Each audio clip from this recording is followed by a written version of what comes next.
Game night here on 97.3 ESPN. Josh Hennig hanging out with you on 97.3 ESPN FM, 97.3 ESPN mobile app powered by First Bank of Seattle City. And we are joined right now on the phone lines, Bryan Oringher. He was a video coordinator and scout in the NBA. Now it's Scout with Bryan, the podcast, Patreon, and Instagram is where you can check out all of his work. And he joins us right now on Game Night. Bryan, how you doing today? I'm good, Josh. How are you?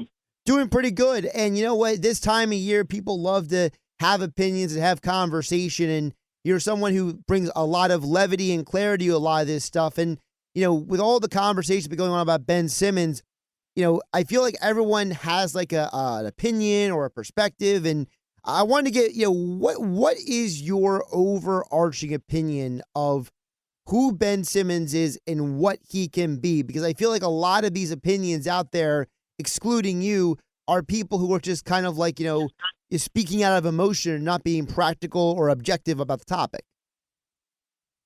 Yeah, I think the discourse on him has gotten a little overly sensational. I mean, I think, you know, getting to a Game 7 in the second round of the playoffs is no small achievement. And, you know, he had a lot to do with them getting there in the first place, him being all defensive type player, you know, the assists he has, the way he sees the floor and reads the game.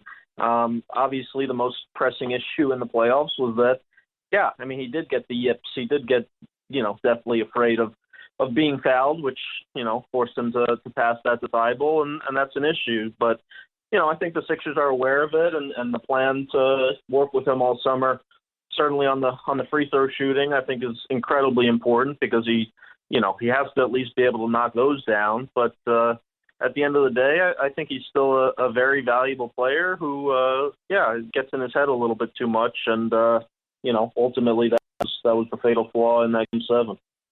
You mentioned getting in his own head. I know that one of the phrases Scottie Pippen used was that Ben Simmons is afraid of being humiliated, whereas Giannis is not afraid of being humiliated. I thought that was a very poignant thing because, you know, my big takeaway from Game 7, Bryan, I said it multiple times on the air, was I think Ben Simmons, I don't know if he needs to see a shrink, a psychologist, a pastor. I don't know who he needs to see, but he needs help. To me, the issue with Ben is not physical. To me, it's mental because anybody who's been to cover the Sixers, they know Ben Simmons would be out there swishing threes, swishing foul shots before the game. But if he is that trepidatious to do it during a game, to me, the issue is pretty much mental. It's not a physical issue.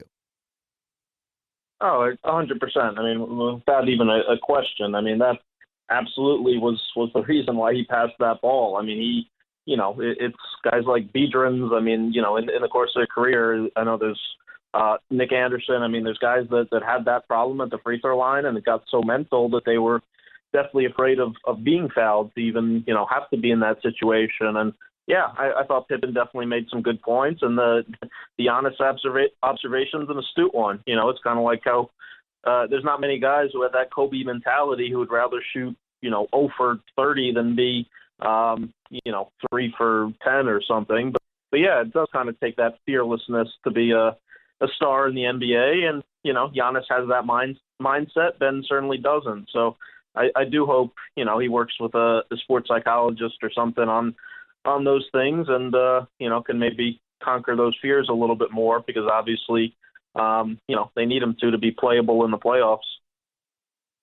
Bryan, there's a lot of rumors out there about different teams that are calling the Sixers, potentially interested in him. Does it make sense, though, for the Sixers to maybe move on for him? Does it make sense for Ben to maybe move on from the Sixers and get a fresh start?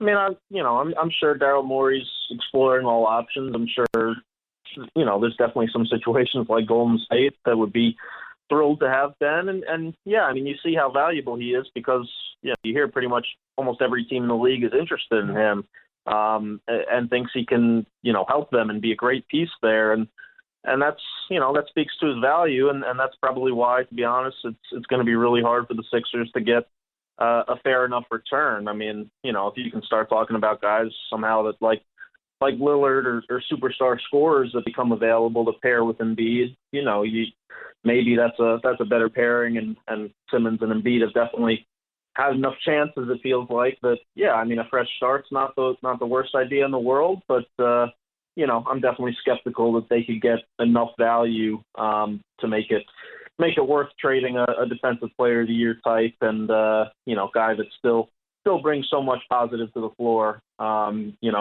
again, it's his first year with Doc Rivers, and if he's able to work with the psychologist and get the free throw issues fixed, I mean, then I think he's still a perennial all-star type player. So there's still a ton of upside there, 25 years old, and definitely not something you want to give up on too early. Bryan Oringher joining us here on Game Night on 97.3 ESPN at Scout with Bryan on Instagram, YouTube. Also check out the Scout with Bryan podcast and Patreon for even deeper NBA analysis all year long. That's Scout with Bryan. That's Bryan. Make sure you spell the name right when you search for him. Bryan, I want to ask you, one of the things I've noticed right now with the teams that are left in the NBA playoffs is they all have a supporting cast that is complementing the players. And it seemed like for the Sixers, as soon as Danny Green went out in that series, they lost that veteran on the floor. What do the Sixers need to do to improve this offseason to make sure that if they lose a guy like Danny Green again or someone like him in the playoffs, this kind of collapse, this type of falling apart that they had doesn't happen again? Yeah, I mean, I think they do just need more of those, role player types. I think it's definitely going to be really important, their internal development. I mean, I think, Shake Milton made a big leap this year, but still has pretty far to go. Maxey had a good rookie year, but, didn't have a tremendous playoffs at times. And I think when you're using roster spots and guys like Oliver and, George Hill's a good vet. He's been in the league a while, but he didn't have much juice left in the playoffs. I mean, I think they just kind of need to upgrade the fringes of the roster and fix a few of those spots. And like I said, continue to develop, obviously, Thibault, Maxey, those guys. The Hawks, for example, I mean, people look at it like it's some terrible loss, but I mean, that's a team that's well built for the playoffs. I mean, when you have on top of Trey, you also have Herter, Bogdanovich, Gallinari, Lou Williams. I mean, the playoffs, you need guys that can create their own shot and just go get a bucket. And the Sixers, quite frankly, besides Joel and Seth Curry at times, don't really have much of that, so I think they definitely could use some of those maybe Lou Williams types, off the bench and see if they can get a little more, scoring to cover up, obviously Ben's biggest weakness, and allow him to sit in that dunker spot offensively, surrounded by guys that are super confident scorers. Bryan, speaking of Tyrese Maxey, what is your perspective on him? I personally think that he has a great physical and basketball tools. He could be a really good basketball player. I don't think he's going to be a superstar or anything, but I think he could be, a bona fide starter in this league one day. What do you think of him? Yeah, I think so too. I think he needs to to develop his point guard instincts a little bit more and kind of be a little more pass first than he is. I think right now he tilts a little more towards being a combo guard, which isn't the worst thing in the world. But I think Doc had a tendency to want George Hill in there in the playoffs because he kind of was a bit more of a calming presence and steadying force. But those things come with time. I compared Maxey to Kobe White, honestly, doing his draft scouting. I think he reminded me a lot of Kobe with his speed and athleticism around the rim and floater game and all those things. So definitely a lot of talent. I think they just need to do, obviously, a lot of film study with him and the game will start to slow down. But, I do think it's great that they have other ball handlers now that will allow Ben to honestly play a little more like Giannis does, right? Like how Giannis sets screens and rolls and plays kind of as a four-man offensively at times. I think that's a key to Ben, is not having the ball in his hands all the time as well, getting him on the move a little bit more. Bryan, let's flip it over to the teams that are still playing in the postseason. Tonight, of course, we have the Bucks and the Hawks. I think it's pretty sad that Trae Young may not be fully healthy for the rest of this series, so it's probably going to doom the Hawks. So I wanted to ask you about the Bucks specifically. What has been the biggest difference for them this year compared to what they've been in the last couple of years where people have kind of written them off and said they can't get it done, they can't have the job. Well, right now the Bucks look like they might make it to the NBA Finals for the first time in the franchise in a long time. Yeah, I mean, I think Giannis's fearlessness is certainly worth mentioning. I mean, he maybe was a little too fearless last year when he couldn't make a shot against the Heat, but he's improved his shot selection a little bit. He's taking less of the threes, obviously dominating the paint more, but he's also hasn't been afraid, like we said, at the free throw line. Even when he airballs a couple, he's not afraid to keep driving and he'll switch every other free throw, even if he airballs one or two. So that's been huge. I mean, obviously Middleton's an unbelievable scorer and has just been a lot more consistent this season. Drew Holiday's made a pretty big impact, and then also PJ Tucker, I think, mostly against Brooklyn, I mean, was just such a valuable piece to have on Kevin Durant. For my money, I think he's probably the best defender 1 through 5 in the whole NBA, and probably does the best job on KD of anybody out there. So I think he was super useful to have then, and was a great acquisition, to get a team like that to the next level. You mentioned about Giannis's fearlessness. How much of it also is the fact, because I know that Pippen mentioned that Giannis, he's not afraid of the word he used, humiliated or embarrassed. To me, I think part of that, Brian, and you tell me, because you've been around NBA players, you've worked in the NBA with the Wizards and other teams. What is it about Giannis that makes him different? Because to me, from the outside looking in, it's the fact that he came from nothing. He had to work his way up in life, and he feels like, I've already been through the worst. What is missing a shot going to mean to me? And I feel like I almost see that kind of mentality in him on the court, where part of the reason why he's fearless is because he's gone through the worst in life already. What else could happen to him? Yeah, I mean, he just, I think you hit the nail on the head. I mean, it was a little bit like that viral clip, the 30 seconds of him, joking around with PJ Tucker at a practice where he basically said, yeah, I've been to the bottom. I've airballed all these shots. It can't get, I've seen the worst, so it's only goes up from here. And, he just kind of has a very joyful, kind of let it go personality, it seems. And, when you have that kind of relaxed nature, in terms of viewing failure that way, not being afraid of it, on top with a maniacal competitiveness, I mean, that seems to be a pretty good pairing. I'm not a psychologist, but it seems like that would benefit a lot of people, and that's kind of what we all strive for in life, even though, we obviously come short a lot. But yeah, I think you're right about Giannis's background, and you just see it in his eyes. You see a lot of guys with airball a free throw or miss a shot, and they just, their eyes get big and they start to really get nervous. And Giannis, he just sticks to his routine. He does the same, 12, 13 seconds, whatever let him do on his free throw routine, and he stays with it. So yeah, it's a great attribute to have and to be a star in the league. Bryan Oringher joining us here on Game Night on 97.3 ESPN at Scout with Bryan on Instagram and YouTube. Check out the Scout with Bryan podcast. For even deeper NBA analysis, make sure you go sign up for Scout with Bryan on Patreon.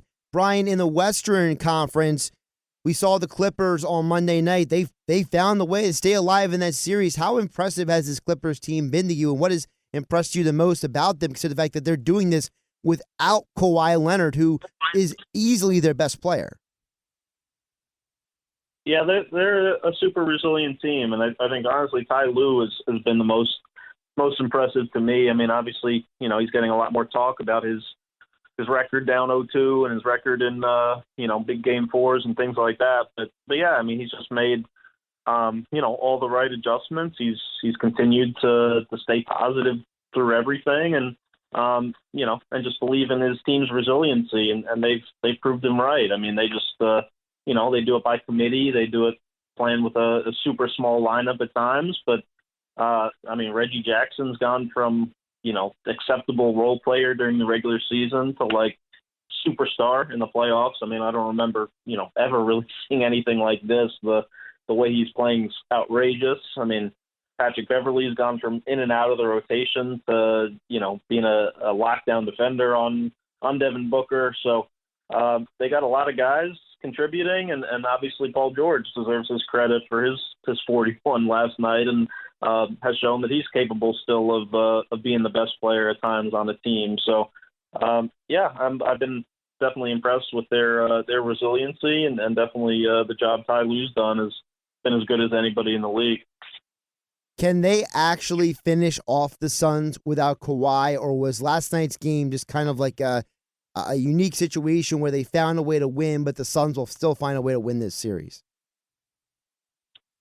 You know, in my mind, it's almost a coin flip at this point. I mean, I think, obviously Phoenix is going to be really motivated after last night. I thought a lot of guys, didn't have anywhere close to the performance they needed. I thought Aiden was pretty passive, and, you can bet. I mean, Monty, Chris Paul, all those guys are gonna jump on him in film session, and for sure tomorrow they're gonna come out, 5 times more intense, super locked in, and do everything they can to end it in 6 on the Clippers floor.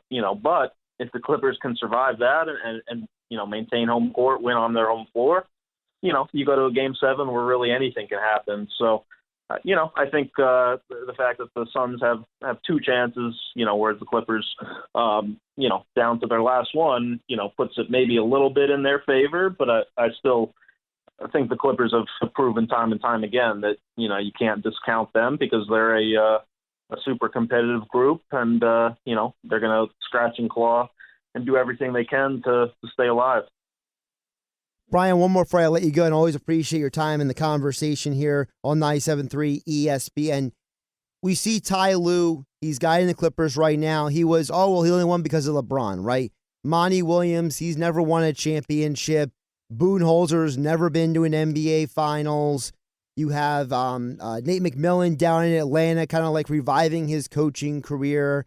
Here in Philadelphia, everyone wants to, blame the Sixers for years on Brett Brown, and now the Sixers lost the 7 games. They want to blame Doc Rivers.